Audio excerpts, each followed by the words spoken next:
Me llamaron traidora, pero antes de eso, fui hija, fui esclava, fui lengua, fui el puente entre dos mundos que jamás se habían mirado a los ojos.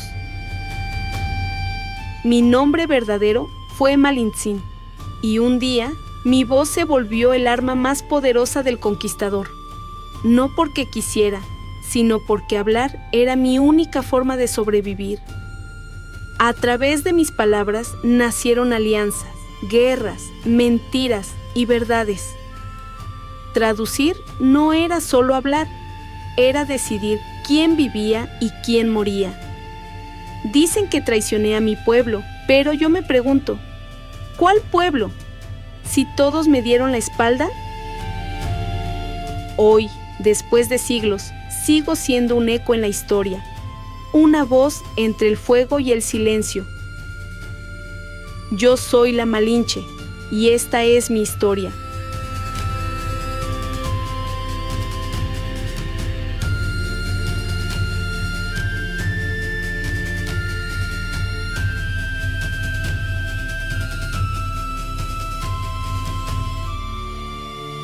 Bienvenidos al Consejo de Sabios.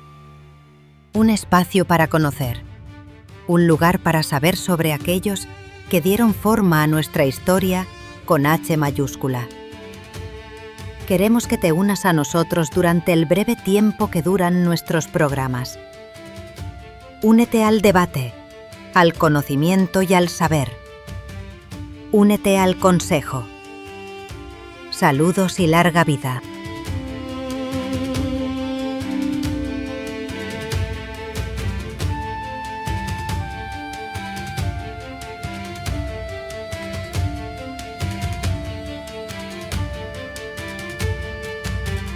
Sergio, te voy a hacer una pregunta y quiero que contestes sin pensar. Tienes una hija de 12 años y mañana vienen a tu puerta a llevársela para sacarle el corazón en un templo. ¿Tú qué harías? Pues la escondo, Salvador. La saco del país. Miento. Pues lo que haga falta. Por ella, lo que haga falta. Con esta pregunta que te he hecho comienza la historia de la mujer más odiada de México, o por lo menos por una parte de México. Yo soy Salvador. Y yo soy Sergio. Y hoy, en Sabios en Consejo, abrimos el podcast a Malintzin, Doña Marina, la Malinche. Y spoiler, no va a ser lo que te contaron en la escuela. Y ahora comenzamos.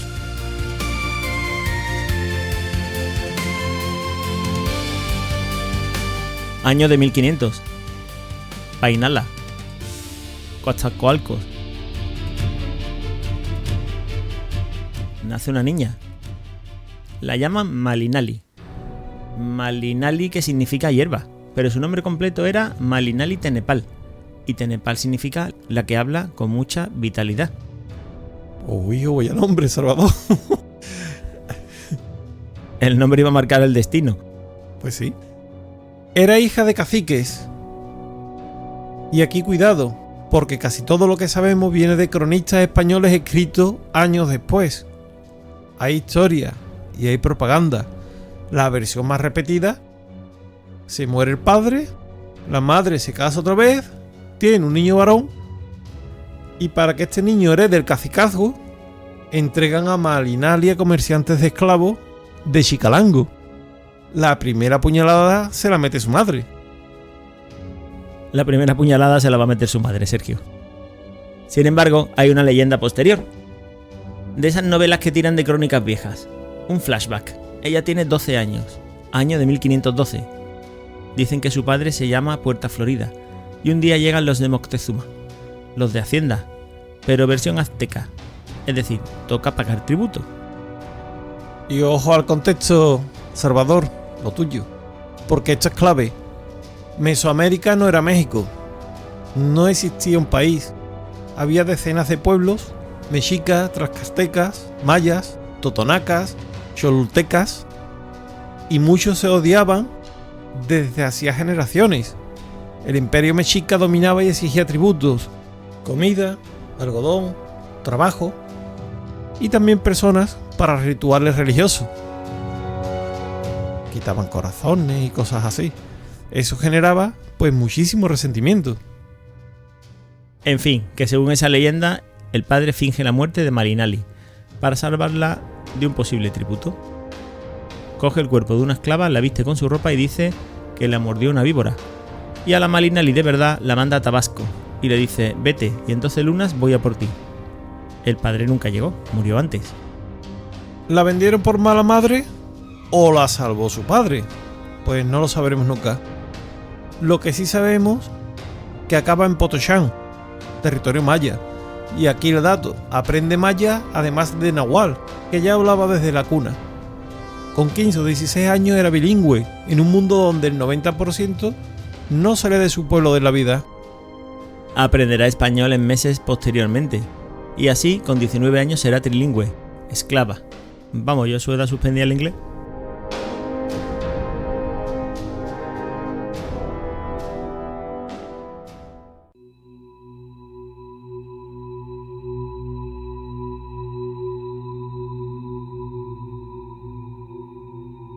Nos situamos en 1519. Batalla de Cenla, Tabasco. Cortés contra los mayas chontales. Y que quede claro, los mayas no eran unos pringaos, eran guerreros. Pero tú vas con arco y flecha de obsidiana. Y el otro te desembarca con 16 caballos, perros de guerra y cañones. Un soldado que estuvo allí lo dejó escrito. Cuando los indígenas vieron a los caballos, pensaron que jinete y animal eran un solo monstruo. Un centauro cabreado, imagina el trauma. Correcto, Salvador. Y los mayas pierden esa batalla.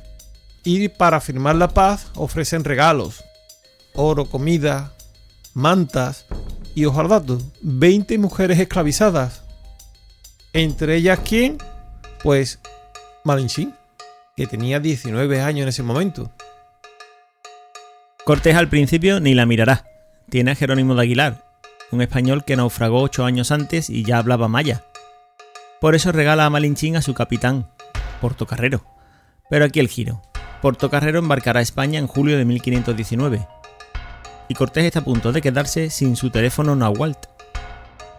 Porque llegan a San Juan de Ulúa y aparecen los emisarios de Moctezuma hablando náhuatl y Aguilar no pillaba ni una. Así que Cortés reclama a Malinchín de vuelta y monta pues el primer carcente de la historia, versión muerte súbita.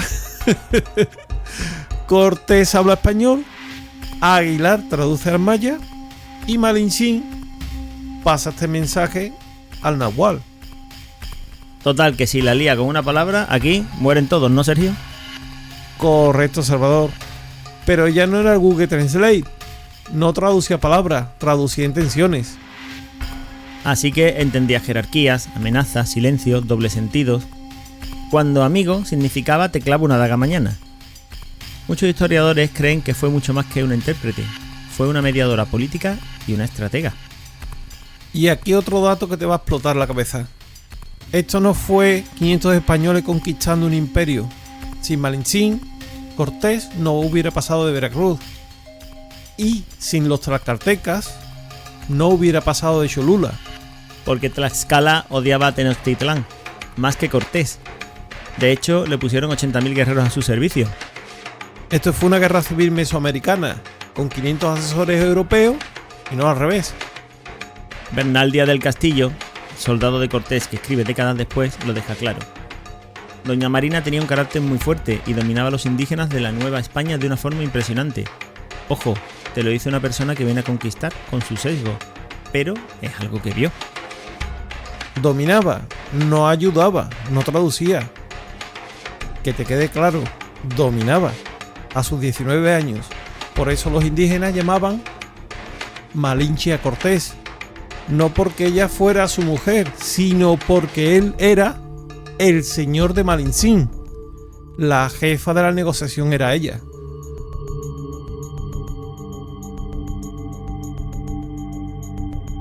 El dato friki. Los nahuas no tenían el sonido R de Marina. Se les hacía Malina. Y con el reverencial Tsin queda Malintzin, Malinche. que es como la deformaron los españoles.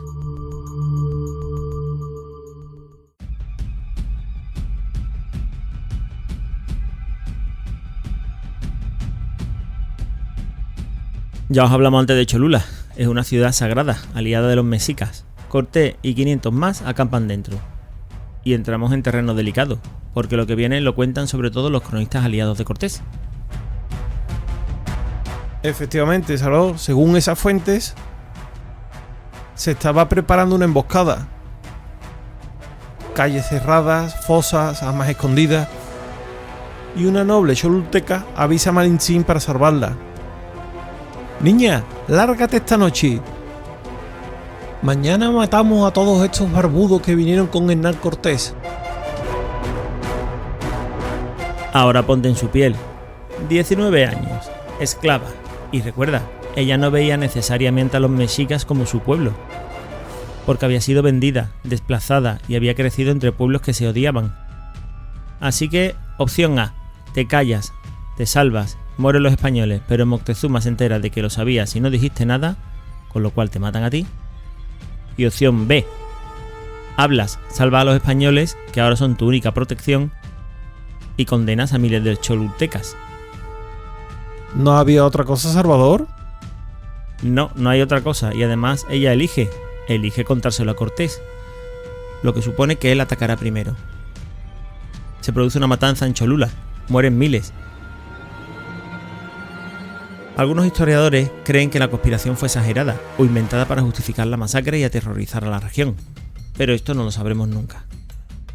Llama a la traidora, pero sin esa decisión, la expedición de Cortés probablemente hubiera acabado ahí. La historia de América se decide por lo que elige una cría de 19 años en una noche. Y después de esto ya no la tratarán como una esclava. La bautizan como Doña Marina. ¿Recuerda? Y el Doña en 1520 era como decir que tienes un Rolex, no te lo regalaban.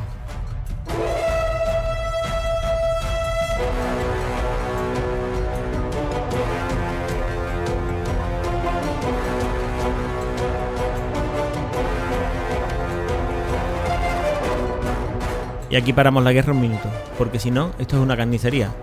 Vamos a hablar de ella.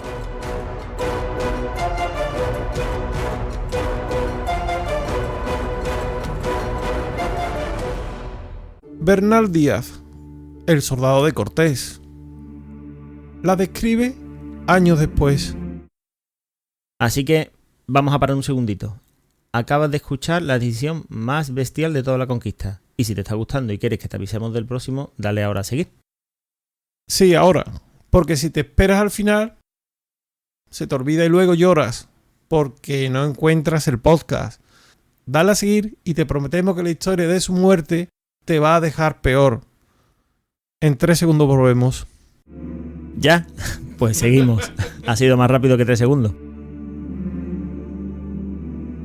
Bernal dice que llevaba guantes finos de antílope, que el padre Olmedo le regaló un libro con letras de oro y que al cinto llevaba un puñal toledano repujado en oro. Traduzco lo que dice Salvador. Iba elegante, leía e iba armada. No era la noblecita sumisa, era una señora con poder, con cultura y con un puñal por si alguien se ponía tontito. Tiene un hijo con Cortés, Martín, que no fue el primer mestizo de América, como a veces se dice, pero sí uno de los primeros legitimados por el Papa. El hijo de la esclava acaba siendo un noble de España. Y a ella la casa con Juan Jaramillo, que era un hidalgo. Tienen una hija, María, y aquí el dato duro. Cortés no le da un regalito, le da tierras en Jilotepec. Los documentos como el Códice de Jilotepec y la relación de Coyoacán de 1532 prueban que acabó siendo terrateniente, con tributarios propios. Pasó de esclava a señora feudal. Eso sí, el matrimonio fue idea de Cortés. Se casa con quien dice el jefe. Romanticismo, pues ninguno.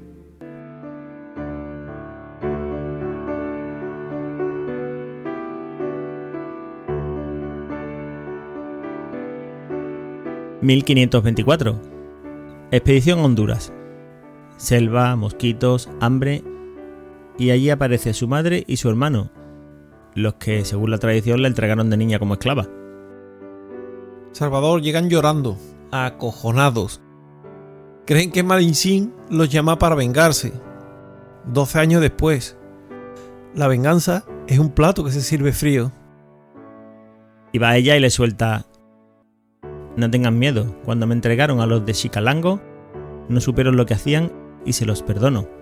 Dios me hizo mucha merced en quitarme de adorar ídolos, darme un hijo de mi señor Cortés y casarme con un caballero como es mi marido Juan Jaramillo. A ver, yo no perdono que me quiten el sitio del parking, ¿eh, Salvador?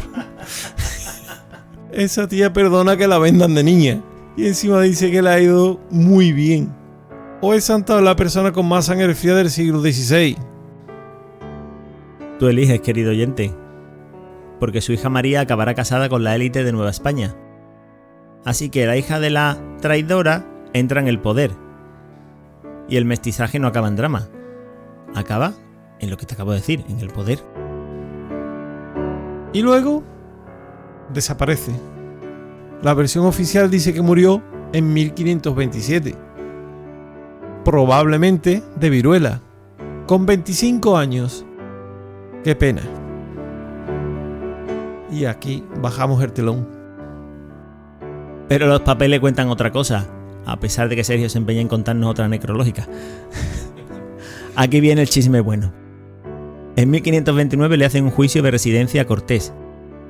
¿Y sabes de qué lo acusan? De haber matado a Malinchín por celos de Jaramillo. Declararon testigos. Cortés tuvo que demostrar que seguía viva y casada. Y era tan importante que su muerte se usaba como arma política para fastidiar a Cortés. Además, en 1539 Jaramillo está en un pleito y lo nombran como casado con una criada suya, o sea, con ella. Sigue viva, se casa otra vez con Beatriz de Andrada, antes de agosto de 1541. Así que vamos a las matemáticas, porque los documentos sugieren que Malinchín muere entre 1539 y 1541, con 40 o 41 años. Ni tumba, ni acta, ni nada. Pero Cortés manda a decir misas por ella, que era un detallazo para una nativa, y también un gesto político, pero ni con esa se la limpian.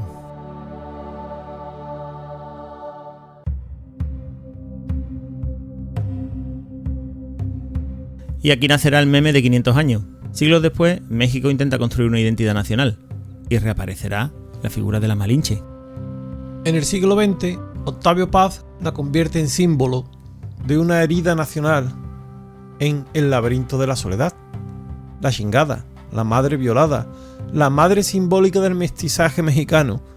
Y de ahí nace malinchista, el que prefiere lo extranjero a lo propio.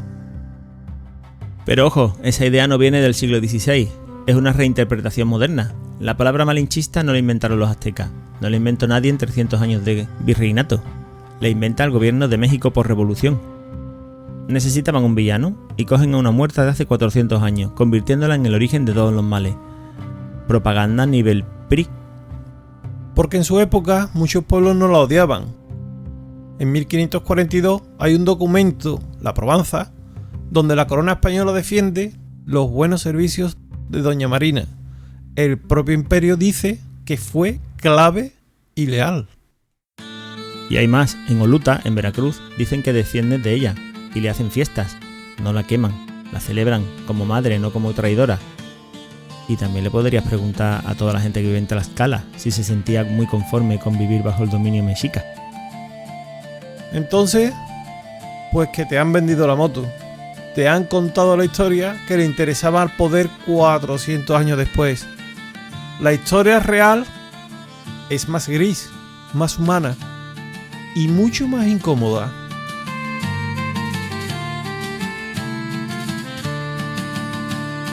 Carlos Fuentes escribió una obra de teatro y le puso en la boca a Malinchín una frase: no asesines el bien de mi pueblo, señor. Toma lo que está construido aquí y construye al lado de nosotros. Déjanos aprender de tu mundo, aprende tú del nuestro. Salvador, no sabemos si lo dijo. Ojalá.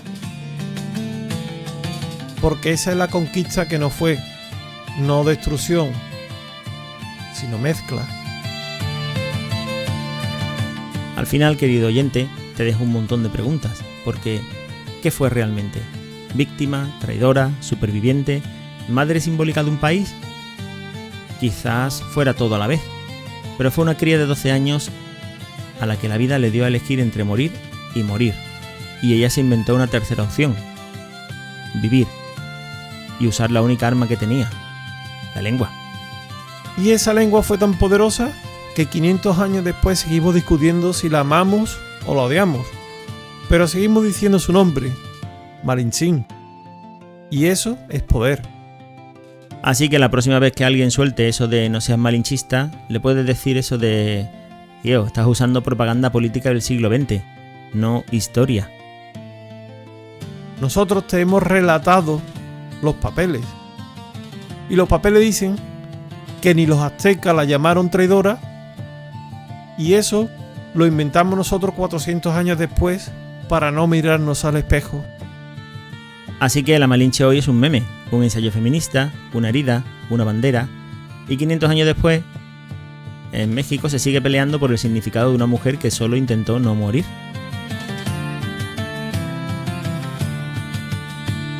Y hasta aquí llega nuestra historia. Esto ha sido Sabios en Consejo. Si os ha gustado, dadle a seguir. Y si quieren más historias sin chapa, ya sabes dónde estamos.